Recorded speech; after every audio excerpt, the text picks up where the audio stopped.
Imported हुकूमत का जेरे हिरासत शहबाज गिल पर बदतरीन तशद्दुद, पीटीआई रहनुमा की तबीयत बिगड़ गई। मीडिया रिपोर्ट्स के मुताबिक पीटीआई रहनुमा शहबाज गिल को इस्लामाबाद पुलिस की जानिब से सांस लेने में दुश्वारी की शिकायत पर पिम्स अस्पताल मुंतकिल किया गया है। इससे कबल शहबाज गिल को अडियाला जेल इंतजामिया ने इस्लामाबाद पुलिस के हवाले कर दिया। इस्लामाबाद पुलिस शहबाज गिल को एम्बुलेंस के जरिए लेकर रवाना हो गई। उन्हें एम्बुलेंस में ऑक्सीजन मास्क भी लगाया गया है, जबकि उन्हें सांस लेने में दुश्वारी पेश आ रही है।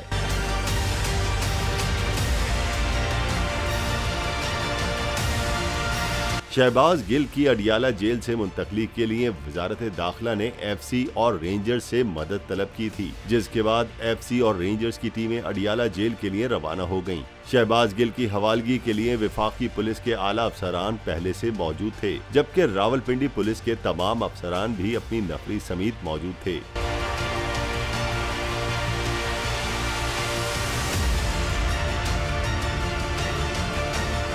जराये के मुताबिक इससे कबल जेल इंतजामिया ने इस्लामाबाद पुलिस को वापस जाने की हिदायत कर दी थी। इंतजामिया का मौकिफ था कि जेल हसास मुकाम है, हुजूम ना लगाया जाए। रात गए जेल हुदूद में गैर मुताल्लिका अफराद का मौजूद होना खतरनाक है, लेकिन इस्लामाबाद पुलिस ने ढिठाई का मुजाहरा करते हुए शहबाज गिल की हवालगी के बगैर वापस जाने से इनकार कर दिया था।